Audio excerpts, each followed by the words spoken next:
होता है किलोमीटर की दूरी पर वो स्कूल शिफ्ट हो जाता है, तो एक लड़की को पढ़ाई कराने के लिए उसके साथ रहना पड़ेगा। उसको स्कूल ले जाने के लिए होना चाहिए, उसको स्कूल से ले आने के लिए होना चाहिए, क्योंकि 15 किलोमीटर कोई मामूली डिस्टेंस नहीं होता है। अगर माँ बाप उसे स्कूटी खरीद कर दे भी दे तो रिस्क रहेगा। वैसे भी एमपी और राजस्थान जैसे स्टेट है जहाँ से हमेशा माइनर एज की लड़कियों की रेप की खबरें आती रहती हैं। ज़्यादातर माइनर एज की लड़कियों की रेप की खबरें आती है राजस्थान से और एमपी से। क्या उस स्टेट में लड़की के माँ बाप 15 किलोमीटर की दूरी तय करने के लिए अकेले छोड़ेंगे? और क्या छोड़ना उस माँ बाप के लिए सही होगा? तो फर्स्ट चीज़ होता है लाइफ। जब लाइफ ही नहीं बचेगा, रेप करके लड़कियों को मार दिया जाता है। ये हालात है हमारे देश का। और जब माँ बाप को ये बात पता है, क्या वो माँ बाप अपनी बेटी को भेजेंगे 15 किलोमीटर की दूरी पर पढ़ने के लिए? तो देखिए कि सरकार कितना ज़्यादा हमारे देश में लड़कियों के लिए सीरियस है, लेकिन शहर के स्कूल को 15 किलोमीटर की दूरी पर शिफ्ट कर रही है।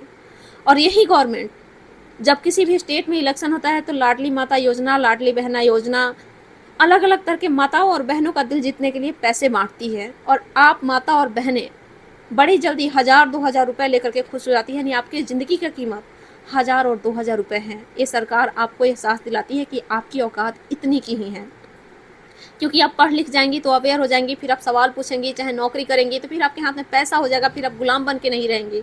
लेकिन जब तक आप लोग अनपढ़ रहेंगी और जब तक घर में लड़कियां अनपढ़ रहेंगी, उसको मैनिपुलेट करना बहुत आसान होगा।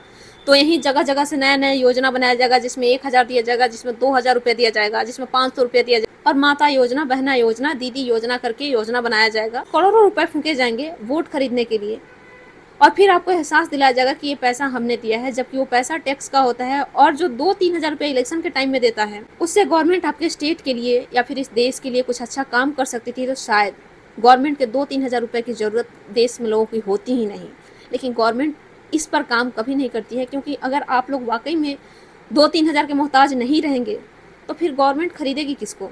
इसलिए स्ट्रैटेजी बनाई गई है गवर्नमेंट की तरफ से कि आप लोग 2-3 हज़ार रुपये के मोहताज रहिए, हमेशा अनपढ़ रहिए, ताकि वो भाषण में कुछ भी बोल के चले जाएं और आप चुपचाप उन पर आंख बंद करके भरोसा कर लें, उनको सुन लें। ऐसी कंडीशन में रिक्वेस्ट है आप लोगों से कि अगर मेरी वीडियो आप लोगों तक पहुंच रही है तो आप लोग भी इस टॉपिक पर कंटेंट जरूर बनाइए, सपोर्ट कीजिए ऐसी चीज़ों को, क्योंकि ये सुविधाएं आपके लिए हैं, आपके घर के लिए हैं।